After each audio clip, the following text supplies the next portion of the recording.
Hello, my wonderful and glorious and beautiful and quite nice smelling friends. I'm here with yet another weekly edition of the Nintendo News Roundup. First, I will deliver the news, but then stay tuned until the end. I have like kind of a little update about news roundups, just kind of like where I'm at with them. So if you want to hear that, then wait until the end or skip to the end. I don't know, do whatever you want. I'm not your mom. First up,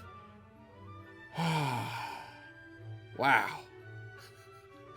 Dr. Baby Wario. You know what? This is actually pretty notable. You know what? Because this, Baby Wario, he's only been in Yoshi's Island DS. That's the only other place he's been. He's even got the magnet like he did in that game. I think that's a pretty darn good reference like that. Right? That's not just slapping Mario on something. This is like, I mean, you know, it is just another baby version, but like there's some effort here. You know, they did, this is a true callback to an old game. I like that.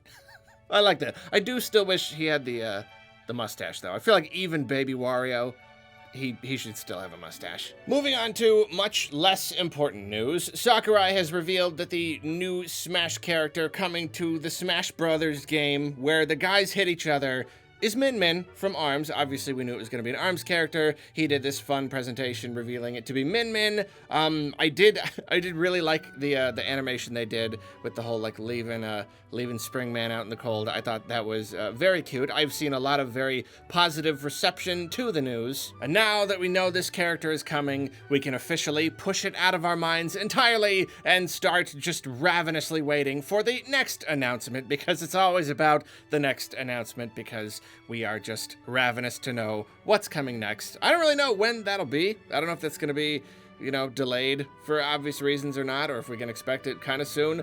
Is it going to just randomly pop up on Twitter?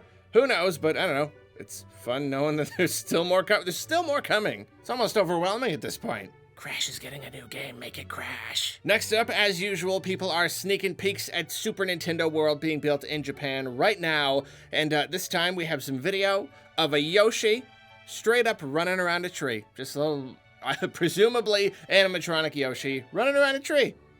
It's cute. It's a little bit creepy. Just a little bit creepy.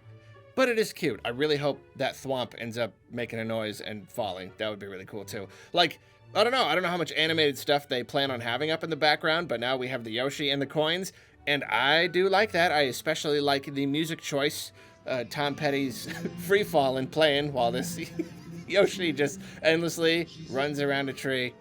I like it. So recently, Nintendo president Shuntaro Furukawa went on record saying that they were not really focusing as heavily on mobile games as they were before. The mobile market, the whole thing just hasn't really been working out for them as they expected.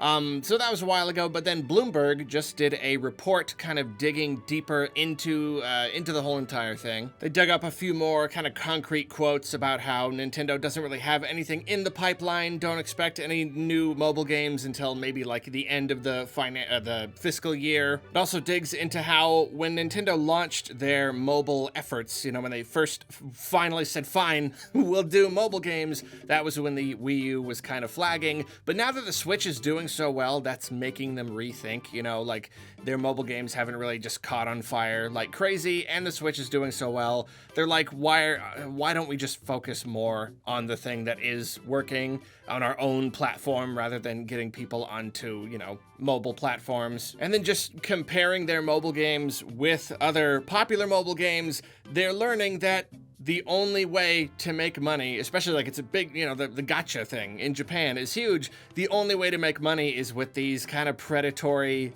tactics that other games are employing. And they're just kind of like, yeah, but we don't really want to do that.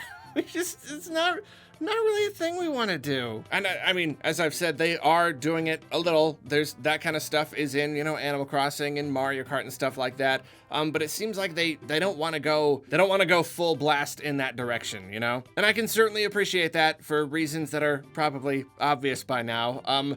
So yeah, so it was kind of nice, you know, go through the Bloomberg article, as long as you've never touched a Bloomberg article in your life, so you can read this one, and there's the big thing that's like, this is the only one you can read for free, you gotta pay us. But if you can get in, there's some good quotes and good info and stuff in there. It's worth a read. So last week, EA confirmed that they had 7 games coming to Switch over the next 12 months.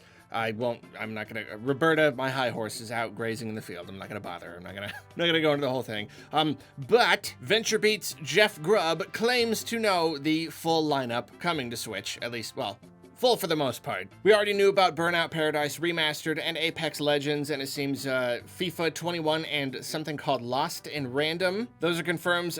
Then, according to Jeff, we are also getting Need for Speed Hot Pursuit remaster, Plants vs. Zombies Battle for Neighborville, which is one of the third-person Plants vs. Zombies games, and an EA Originals title from Velan Studios. So that last one is the only one that's kind of up in the air, but the rest seem to be pretty solid. I will always be disappointed for as long as we don't have a Plants vs. Zombies, like the actual game Plants vs. Zombies, what it used to be before it went multiplayer shooter. She's out in the field. I'm not gonna bother her. But yeah, it's interesting. It is a little disappointing.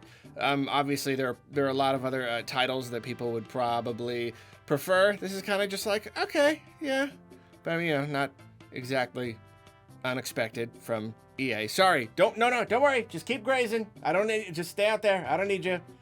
Just keep getting some sun. You need to let her enjoy herself. She's a good high horse. Now here's some very good news. A Nintendo spokesperson spoke with Japanese outlet Career Connection, and it seems that production of new Switch consoles is almost back to 100% capacity. Obviously, people have been having a hard time getting their hands on Switches for months, pretty much worldwide, but now it seems things are finally getting back on track. Unfortunately, this doesn't mean everything's back to normal, because now there are so many people that want Switches that the demand is still outstripping the supply. But it's obviously a very good thing, and hopefully things will continue to normalize until you can just, go to the store and get a Switch again. I don't know if it's quite as bad in every territory, but I do know that it's been particularly bad in Japan. In the same shareholders meeting where Furukawa talked about hardware returning more to normal, he also had something to say on the state of software development. He said, "Currently, we do not see any impact on software set to go on sale this year, but there is a possibility that we cannot sell it as scheduled in the event of a second or third wave of infections." So this is a very interesting quote. This does mostly just focus on games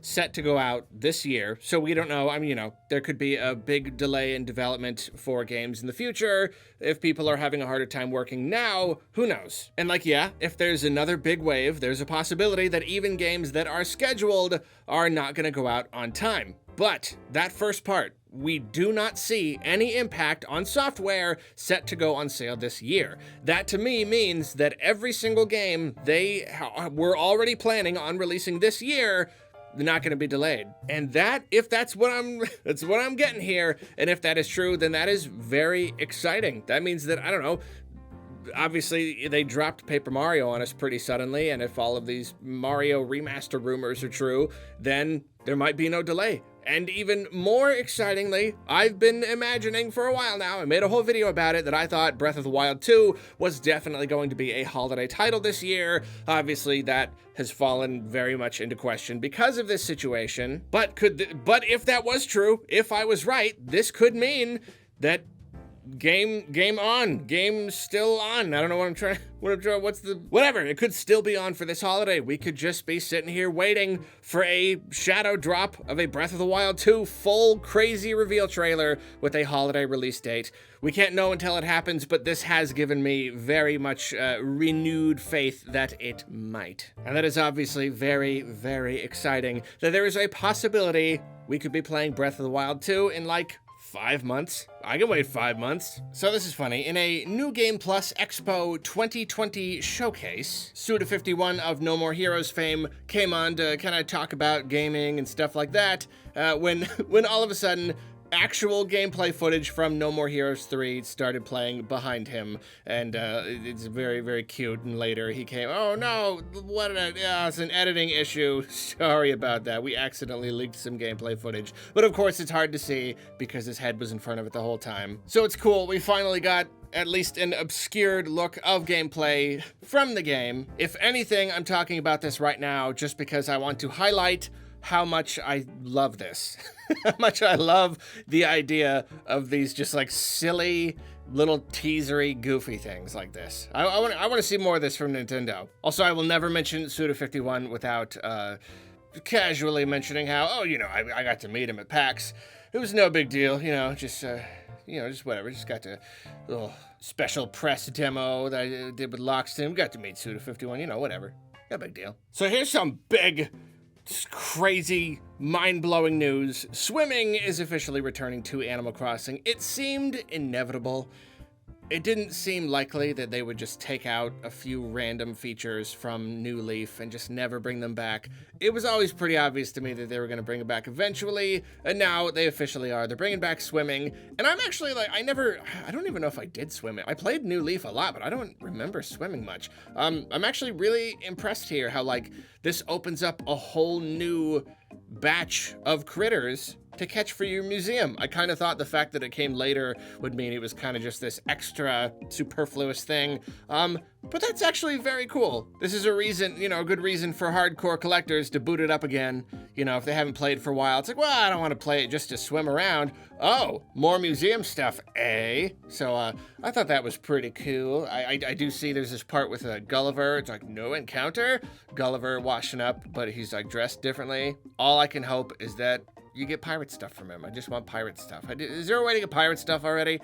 I'm not sure yet. Then even more exciting, they are teasing another summer update coming in early August. It doesn't say what that will include, but it's more Animal Crossing. I don't know. It's more Animal Crossing stuff. So I don't know. I'm kind of hoping there's like a brand new summer activity. You know, they're bringing back the swimming. Now give us, I don't know, beach ball. Is there beach balls? Some crazy beach ball game. I don't know. And this does bring back the whole discussion of, is it right to take something out of the game just to bring it back later, even if it is free, just as like, is that like a cheap way to get people playing it again and interested again? And I don't know. I don't even have a definitive answer there. I think it's kind of fun. It's like, I mean, I get it, you know, I understand. And of course, like, it's not necessarily in the game already. Like, it could very well be they didn't develop it yet, you know what I mean? They might have not put swimming into it yet, knowing that they would put it in later, but it's not necessarily that they did and they held it back. We don't really know. There's no definite answer. But what do you say we argue about it down in the comments? Head on down to those comments and just go nuts. Each one of these, each news roundup, I need to come up with like the one topic to go down and just be really just disrespectful. Just argue, like just yell at each other. Don't do that. I can't even joke about that. Let's all be respectful. So moving on, there is apparently like this is a weird kind of exploit. It's really surprising we haven't seen before. I kind of feel like this would be common knowledge by now, but apparently Nintendo Life reports that @GeraldGarin has discovered a particularly interesting Switch eShop exploit that lets you look at full game listings for certain titles on Wii U and 3DS. Apparently, if you are logged on to Nintendo's official site and you add a game to your wish list, you can quickly view its listing on your Switch later on. Basically, it means people are pulling up Wii U and 3DS games, but in the Switch eShop, and then taking screenshots of those games and being like, look, it's the game, but it's on the Switch. I have a picture that is blurry, and that means that it is true. So if anything, I bring this up just to say, don't believe pictures. I mean, don't believe pictures anyway, for the most part, but if you see anybody with a Super Mario 3D World, I mean, we're gonna get Super Mario 3D World, so I mean, I guess you could believe it if you want to, and you'd probably end up being right, but if you see any of these screenshots on the Switch eShop, don't put too much stock in them. And finally, Shakedown Hawaii will be coming to the Wii U and the Wii. This is notable because every time we think these platforms must finally be done, something else comes along. Will something always come along forever? I mean, like, the Wii U isn't quite as old. It's still weird, especially because, you know, it's the Wii U. Not a lot of people have Wii U's. But man, the Wii, I thought Just Dance was gonna do it. I thought it was gonna be the last one, and here comes Shakedown Hawaii. Here in the year of 2020, will this be the official final Wii game and final Wii U game, or will there be more? Oh, it's an exciting topic, but we'll just have to wait and see. I think at this point, just some people just want to be can I develop a game just so I can put it on the Wii, the Wii and the Wii U, just be like, I'm the last one. But then someone else comes in, no, I'm the last one. And then everybody starts making games and they become thriving platforms again. Definitely gonna happen. Okay, so that's it for the news. So just news roundups. I've been having a ton of fun doing these news roundups. I really like doing them. It's fun having something to do once a week. And I like just that no matter what happens, you're gonna at least get this one little dose of Arlo. You know, me just talking about all the different stuff. It's a platform for me to talk about little stuff that might not necessarily have made it into a big full video. And I'm very happy a lot of you have been enjoying it. It sounds like I'm canceling it. I'm not. I'm still doing, I just that's the tone that I'm getting from myself right now. No, I'm still doing roundups. I'm just kind of saying, I know at first some people were a little worried that, you know, I even said that, oh, is this just going to become the news roundup channel? I'm getting that from a lot of people actually. And I assured everybody, like, it's not going to cut into the regular content. You know what I mean? Like, it's really not going to just become the news roundup channel. However, for the sake of transparency, I will say I have been leaning on them a little bit, just a bit to help pad out the schedule a little bit more. And here's the thing.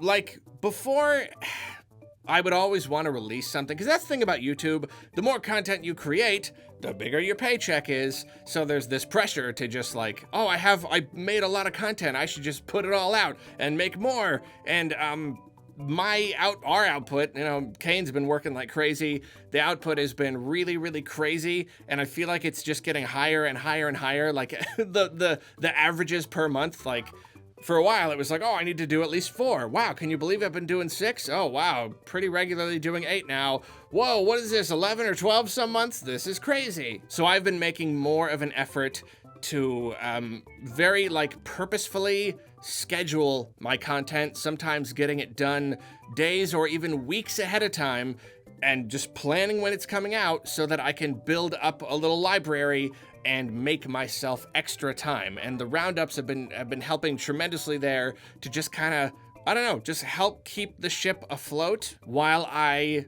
make myself time so that I can work on side projects. And obviously, like, a lot of these side things, they'll be coming to light at some point. I'm not going to talk about any of them right now. I'm already running long. But all this to say, this is a purposeful move. I am trying to make my life a little easier, because just like, yeah, that output has been going kind of crazy, and I need a change personally. Like, I need to be able to feel like I am sometimes able to work on what I want to work on. So I've been making myself time, and the roundups have been helping a lot with that. And I'm just saying, I'm happy.